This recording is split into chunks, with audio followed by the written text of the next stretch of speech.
Clouds in northern Oklahoma. It's still going to be pretty cloudy over the next several hours, but if you look to the very top right-hand portion of the screen, there's just a little bit of blue sky there.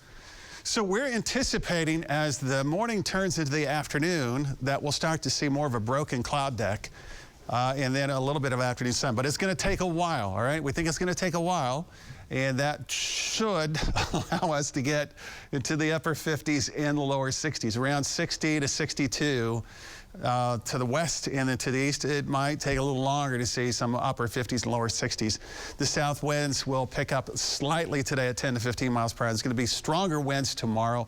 Now, after some morning clouds, we'll have afternoon sunshine in 80, south winds at 15 to 25. The fire danger is with us both Saturday and Sunday. We have stronger winds on Sunday, a higher temperature at about 83.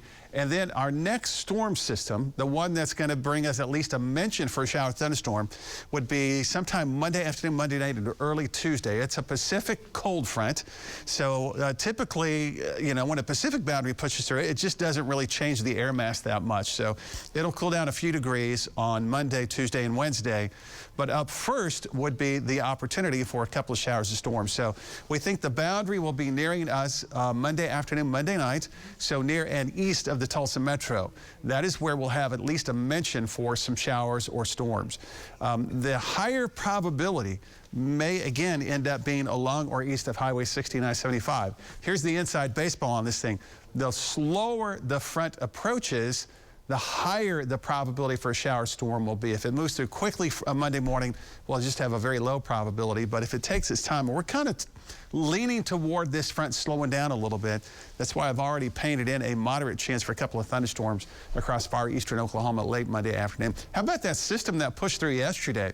Again, trace amounts for most of us, measured mostly in hundredths of an inch, but we did have, about a 10th to a 15th of an inch there between Stillwater and the Oilton area. And yes, of course, we did have a little bit of that thermal property that we talked about yesterday, where we had some sleet pellets, even some snowflakes.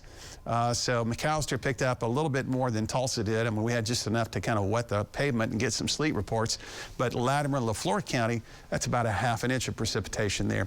So the fire spread rates, we already have both Saturday and Sunday fire weather watches that could easily be converted to red flag warnings. And I think there will be red flag warnings again, unfortunately, for the Panhandle and northwestern Oklahoma. And we may have some red flag warnings at times just west of the Tulsa area once we get into part of our weekend. So this afternoon, we'll should have a little bit of sunshine in the mix, but right now it's cloudy and cold. We have 40-degree weather. You'll still need the coat this morning and a jacket this afternoon. It's springtime this weekend. There's the front on Monday. So we have those two probabilities. There's a probability for a thunderstorm Monday afternoon. We may have some that could linger into pre-dawn Tuesday. So that's why there's two little 20% probabilities there on the map. The second half of next week, there's a stronger storm system approaching. We think by this time next week, we're going to be into some rain, and that could bring some colder weather for next weekend.